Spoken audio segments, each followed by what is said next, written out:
Here are the answers to the Diels-Alder example problems. I've written them out in advance because I have discovered it is easier to do that than it is to write and talk at the same time, which I can do on a whiteboard, but apparently I can't do on an iPad. So in the first one, you're supposed to write the product of this reaction. And I've drawn the electron pushing arrows in blue to show how the electrons flow. You could have drawn these blue arrows, either in the clockwise direction or in the counterclockwise direction. And in this particular case, the dienophile is an alkyne, which means that you end up with an alkene in the product. And as a result, there's no stereochemistry here because there's no stereochemistry associated with that sp2 hybrid carbon. So that's the end of that one. Then if we move on to the second one, again, we have the same diene, and again, I've drawn the arrows going clockwise because apparently that's the only thing I can do. And what's going to happen here is because of the Alder-Endo rule, I'm going to draw the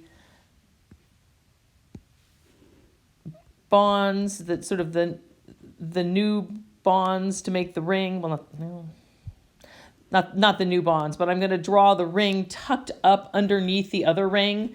I could have done this in a different way, as I've shown kind of down here, but I chose to do it this way this time. So these are supposed to be dash bonds. This particular molecule has symmetry, and so therefore there is no stereochemistry to worry about. Then moving on to C, we have cyclopentadiene. And cyclopentadiene, notice, is already in the S-cis conformation, and as a result, it does a Diels-Alder incredibly easily because it has a high concentration of diene in the S-cis conformation, and therefore it will dimerize by itself in the bottle. So if you have a bottle of cyclopentadiene, what happens is that it does this reaction. And the reason that it does the 4+2 cycloaddition and not, let's say, 4+4 is because there is no light. So this is a thermally allowed process. So I've drawn it down here below. Originally, I thought I could cram more in here, but I couldn't. And so I drew the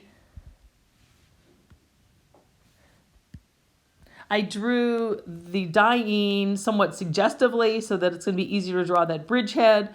Again, I have the reaction arrows, electron pushing arrows going clockwise, and now I have realized that I forgot to put in my other double bond, so I'm going to put in the other double bond here and here. And I noted here that this particular compound smells awful. That's the one I described in lecture that drove everybody out of the lab room and almost out of the building. And this compound, which has the very imaginative name of cyclopentadiene dimer, again, we see the endo rule with the bridgehead and the ring being on opposite sides. Now we're going to skip ahead to D and E, which I wrote down here. We'll stop bouncing around. And with D, we have our dienophile is in the dienophile is in the trans configuration, and therefore the product is also going to end up in the trans configuration. This is a cyano group. I know it looks like an oxygen.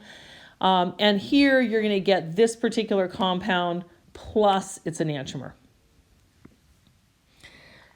Finally, E, and this is actually very similar to problem 1618b in the Kline book, and except that I've added the deuteria, and I did that to show stereochemistry. David Kline doesn't go into stereochemistry for things like this, but I'm going to show you how it works, although you're not going to be responsible for it in the spring 2020 course. So the first thing we have to do is figure out the regiochemistry, because in this particular case, we have two non-symmetric reactants. Both the diene and the dienophile are non-symmetric. So the first thing we have to do is figure out the effect of the electron donating and electron withdrawing groups on the diene and dienophile respectively. And so what I've shown with the orange printing here is not reaction arrows, that orange and then down to here is not reaction arrows, but I'm just trying to show how everything lines up. And what you do is you line up the positive and the negative. When I drew these orange compounds, I didn't draw the resonance contributors. I just put in the charges to show you how that worked. So now once you figured out how to line it up, we can go down here. And again, I can't do anything but draw these reaction arrows going clockwise. So I do that. And the deuteria are wedged up because that's the thing that would happen if you used, instead of deuteria, you had like cyclopentadiene. And so that's why I've chosen to wedge that. And then again, following the endo rule, the cyano group ends up on the opposite side of the two deuteria. And here's a case where you do get the enantiomers. For those of you who are taking Chem 24 this semester, this sort of a scenario is going to play out when we do the Diels-Alder reaction in lab.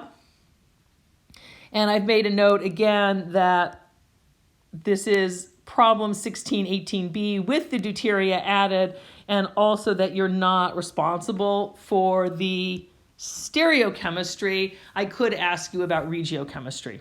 So if that were in the form of a multiple choice question, I'd probably give you several compounds to choose from where the stereochemistry was always correct and you had to pick the one with the right regiochemistry. All right, now we'll go back up and do 2 and 3.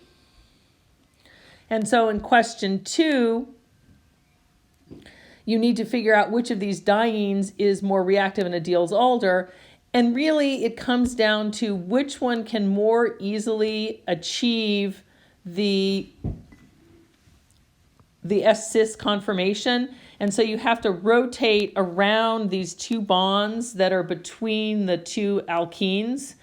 And when you do that, this compound is less stable because the two methyl groups point in. Therefore, there's going to be a lower concentration of that one, and it's going to react more slowly. And the reason it's going to react more slowly is because its concentration is lower. So the one on the left would react more rapidly than the one on the right. And then finally, to figure out the reactants for these two compounds, what I did here is you think about the bond that you're making in the Diels-Alder reaction and note that the two groups that are on what's going to be the dienophile and the reactant are cis to each other. So therefore, they're going to be cis to each other in the reactant. And you just basically kind of do a retro Diels-Alder, as it were, in terms of the arrows. Let's see, I will attempt to do that kind of on the fly here.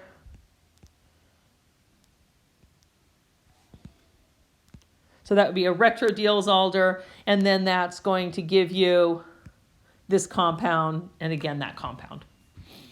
And same idea with B. This is a little bit more complicated because in this particular case,